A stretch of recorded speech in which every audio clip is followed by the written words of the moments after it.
Good evening. It's almost midnight on Friday. I believe this is the 26th. No, it's the 27th. It's about to be the 28th. I just watched a very violent movie. It was indulgent. And I'm going to share with you my insight, which is not a very positive insight, but I'm going to try to do this in a fashion so that you might be able to get the gist of what we are doing to ourselves in this life.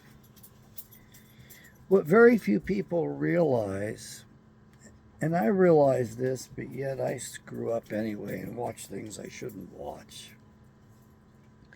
is that when we are watching a movie like the violence, and when the children are watching cartoons as well, we are mimicking the action we are watching. Our musculature is working at a very subtle level. And so one of the things I've tried to get across to people is that these children that have watched these martial arts cartoons have been getting trained in martial arts by the exposure to that. And John Wick isn't exactly peaceful stuff. So my fear is that I will bring upon myself a certain condemnation or perhaps price in which I'm going to be thinking about these things or acting them out. And of course, a lot of us have dreams that we don't like, dreams that we can't account for very well. And that to me is a symptom, if you will, of our condition. In other words,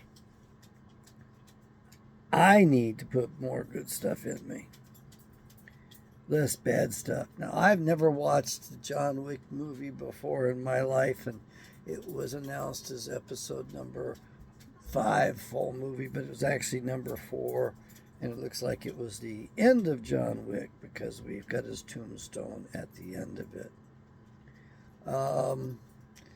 It's kind of an indulgent movie. That level of violence, that level of shooting, that level of physically accomplishing those things, my Lord, that's a lot of work.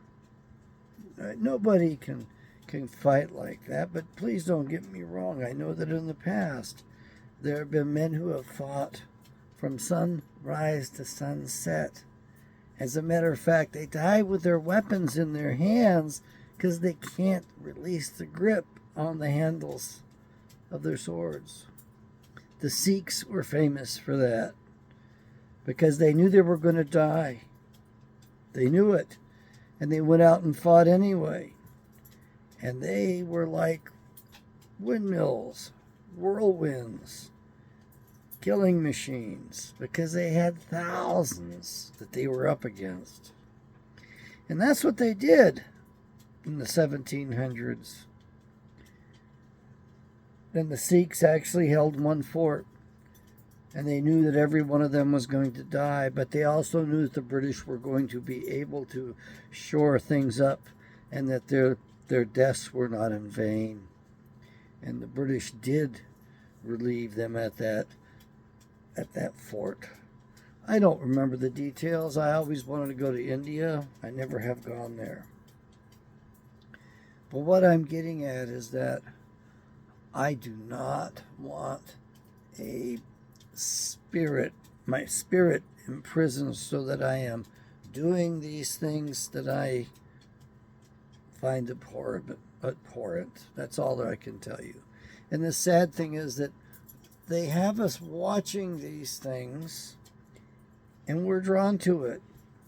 And I know better. And I watched the movie all the way through so I could at least not want to watch it again.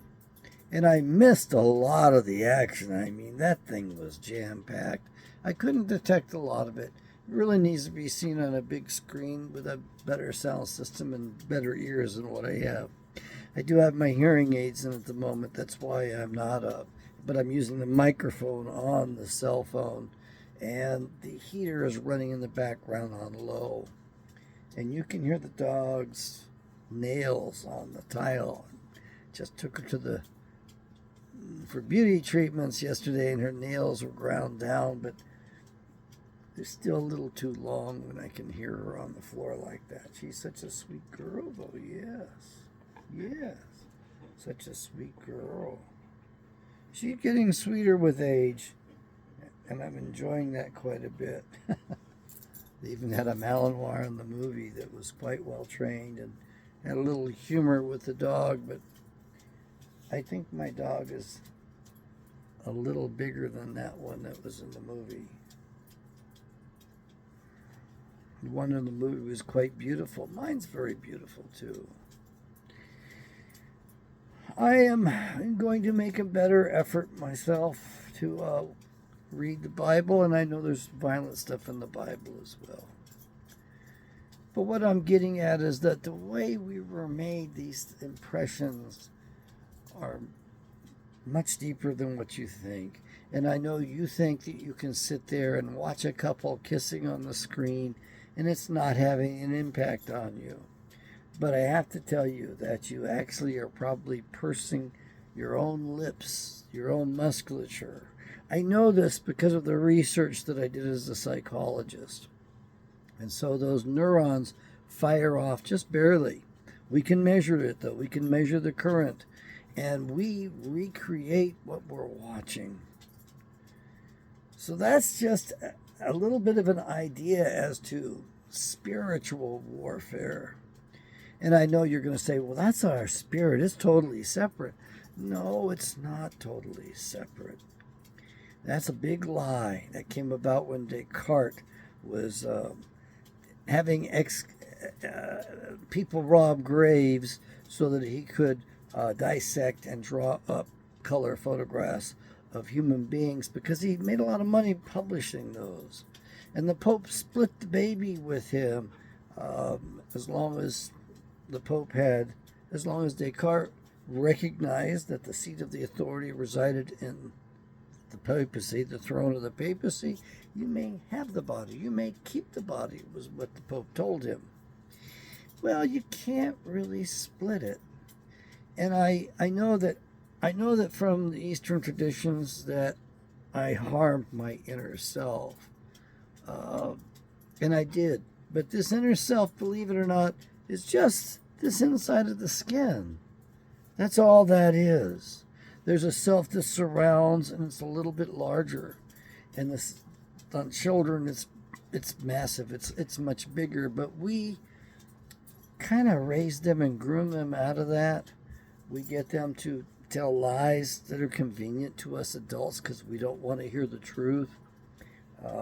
We don't need the facts put in front of us, lest we become uncomfortable and we have to make excuses or maybe even have to take action. So I want you to understand that when you're exposing yourselves to these violent movies, you're actually carrying out that action in your own body at a very subtle level. What impact does that have upon your soul? I don't know. What impact does it have upon your future? I don't know. So I'm going to tell you that my fear and my concern is that whatever it is we have exposed ourselves to is what we may be suffering from when we move on. Now, I'm hoping that my sins are forgiven. I really believe that Yahweh is the Savior, and I believe that He has the power to forgive my sins and correct, I hope, the wrongs that I've done, the sins I've done, the wrongs I've done to others. And I hope likewise He has the power to do that correction to me, to restore me. And I embrace that because it's what keeps me from acting out, keeps me from seeking revenge in ways I should not. So I turn and I pray. And I'm learning how to take action. and I will be sharing that with you as I do that. I have put off a lot of things. I have a lot of work to do. I'm going to be getting on the road again pretty soon. I'm hoping that I can get approval by United Healthcare and by Medicare so I can get the treatment I need to restore my hearing. I don't know if they're going to do that for me. I bugged them a bit. I'm hoping that's the case. So please pray for me for that.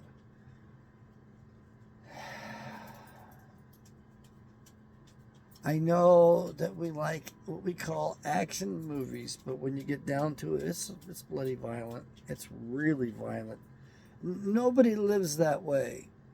But don't get me wrong, there have been times in the past that were extremely brutal. And I'm going to share this with you. That's what the elite want for us. The elite want to reduce us to barbarism. They want to reduce us to the most basic, horrible stuff unimaginable. Don't let them do that. In case you're wondering, where does that come from? It comes from when Trump was roasted right after the first election at Al Smith dinner or whatever it is that the Cardinal puts on in New York.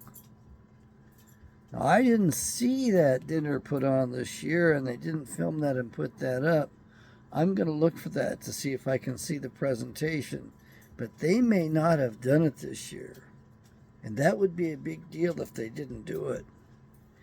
I don't trust the Cardinals. I don't trust the Roman Catholic Church. The Roman Catholic Church was started by Petar. Simon Petar. Petar. Not Simon Peter. Peter. Simon Peter the Apostle never made it to Rome. And the very first bishop of Rome was Simon the Sorcerer. And I don't know if those people know that. I don't know if the Jesuits know that. You would think they would. But I know that, and now you know that. And the Jesuit priest told me that Simon Peter didn't feel he was worthy of being crucified upright like the Messiah was, so like Christ was. So he talked them into crucifying himself upside down. So they inverted him. When they crucified him, the blood ran to his head, and of course, he passed out. He didn't suffer anywhere near. Now, I'm not advocating for suffering, not at all. I'm not advocating for much of anything because this world is so mixed up right now. There are about a half a dozen nations that are going to come against the United States, and the United States is going to be put down in short order. Those people that are inside the country have assured that they are working for the elite. Now, the one option we have here in the USA is to put the elite down completely. And please don't get me wrong. I'm not advocating for violence, but I'm advocating to get ready to do it. Because if the elite aren't convinced that you're willing to do the violence against them, they're not going to back off. And we need the elite to back off so we can get control of our country and stop this bullshit around the planet.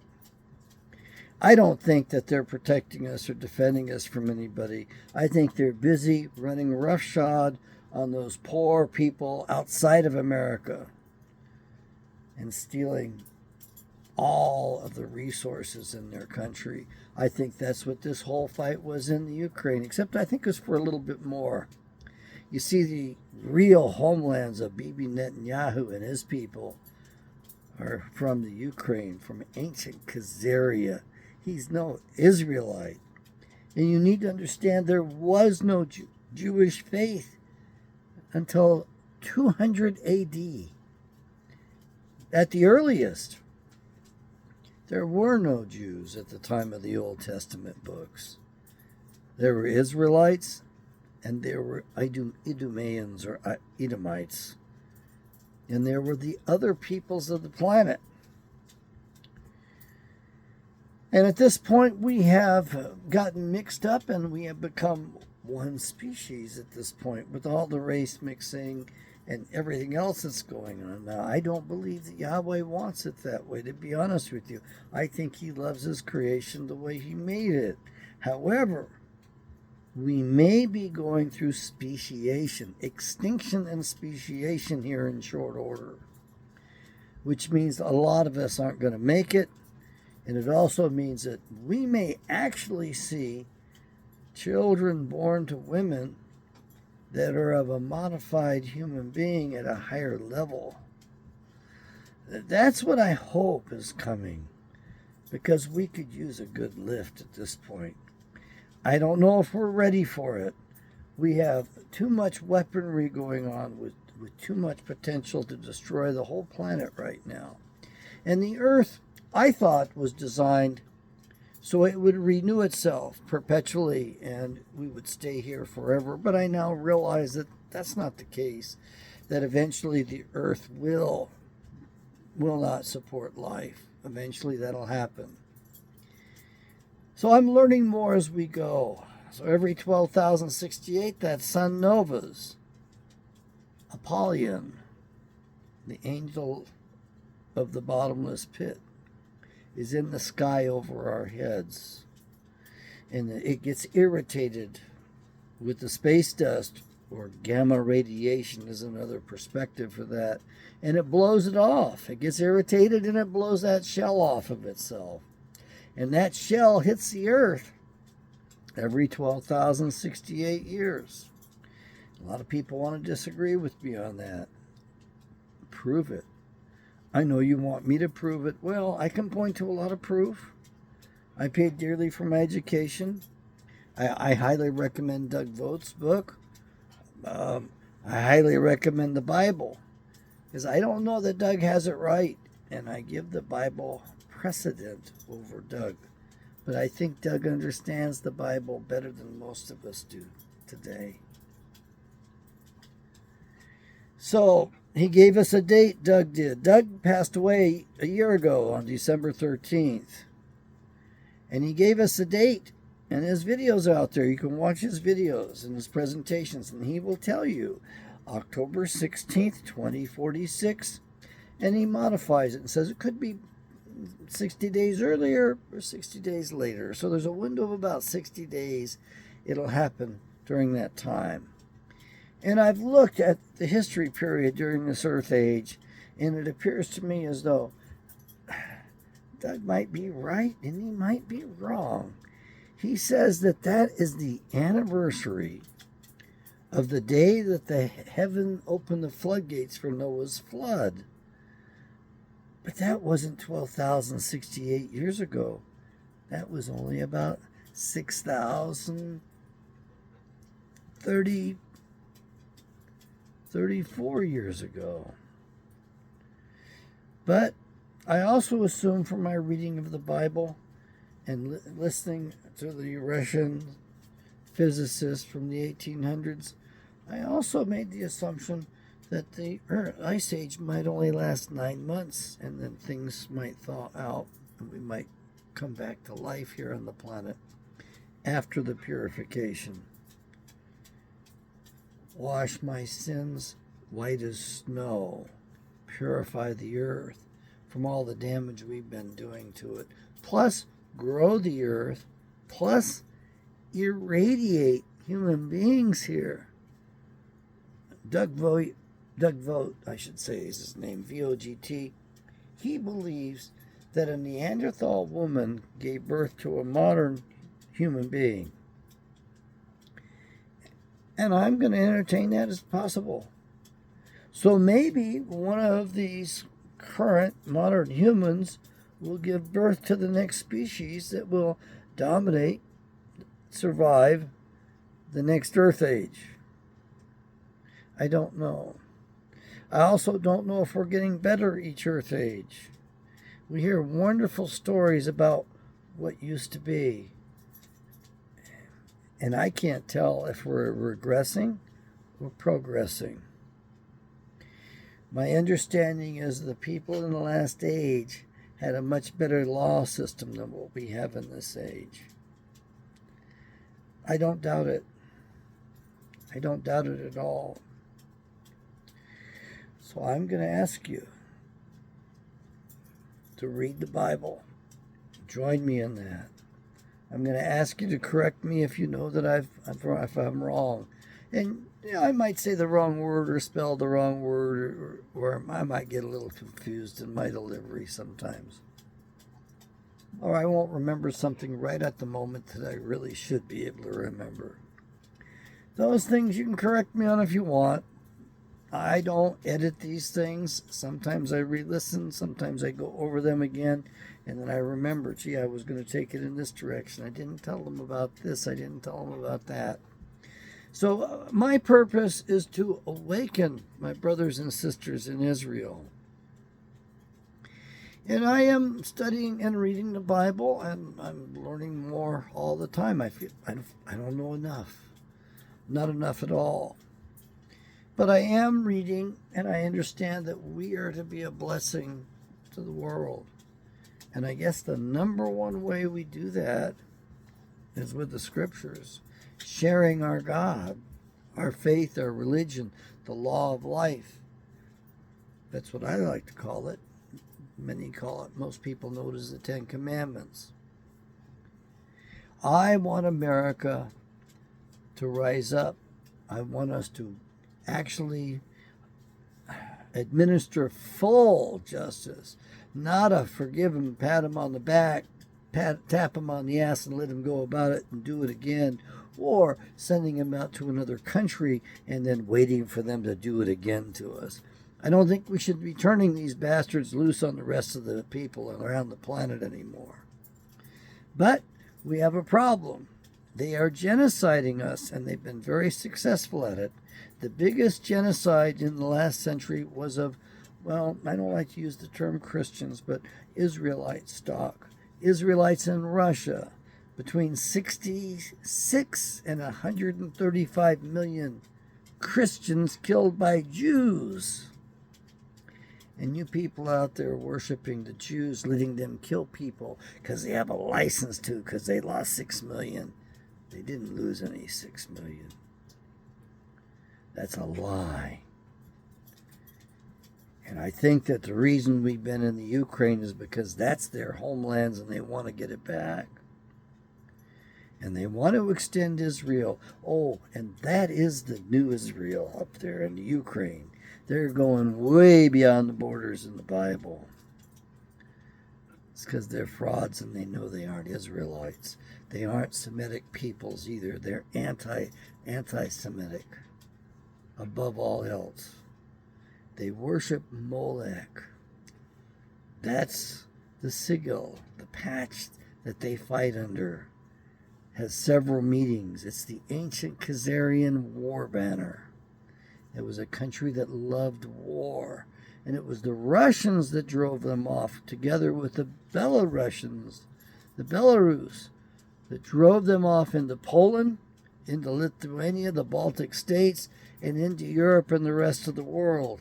And we call them Ashkenazi. I call them Ashkenazi. They're liars, thieves, and murderers. You need to understand, they are not Hebrew stock. They are not Moses or Abraham's children at all. Yahshua confronted them in the temple gardens and told them who they were, that their father was a liar and a murderer from the beginning, and they were not his sheep. Otherwise, they would understand his voice, his speech, hear his voice.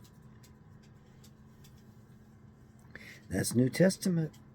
And I know most people out there don't bother with the Old Testament, and very few bother with the Apocrypha. Yet there are more books.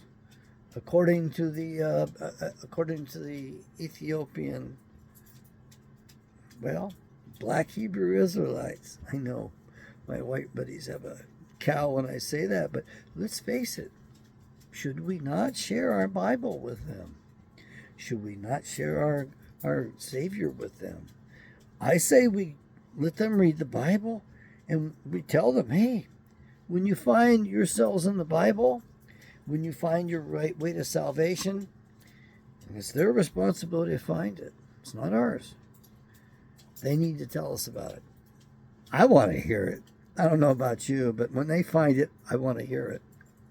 But a lot of them are misled by churchianity and these big box churches, which were controlled by the seminaries, which were controlled by the rabbis and the Bible publishers, which were also messed with the rabbis and screwed with.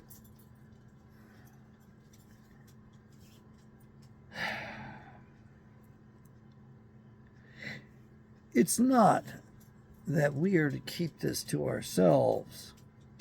It's that we're not supposed to just hand it out. It's an individual relationship, a one-on-one.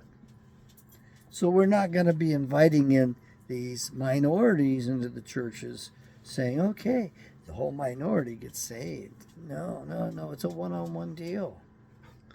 You may say, well, he doesn't have time for me. He can't listen to all of us. Well, believe me. Yeah, and not only that, but you can listen to all of us too. Yeah, that's right. When you get out of this mortal body, you're going to be able to hear everybody around the planet. So get ready for it, because you might hear stuff you don't want to hear. You might hear some really beautiful stuff, but you might hear some stuff that's not so beautiful too. May Yahweh bless. Let's make this a good year. Let's take our nation back. We'll have to do it slowly, but we have to make it clear to the elite, including the CEOs of social media that pretend they're private companies that our own government owns. These people in the background that control this thing, those oligarchs, we have to make it clear to them. We're not going to take your bullshit anymore. We're not going to tolerate you. We're not even kicking you out of our nation into another nation. We are going to absolutely administer justice to your asses once and for all. This thing of kicking them out of nations so that they can do trouble elsewhere has got to end. And you need to understand, they really are descendants of Cain, whose father was one of the fallen angels, fathered by a devil. May Yahweh bless.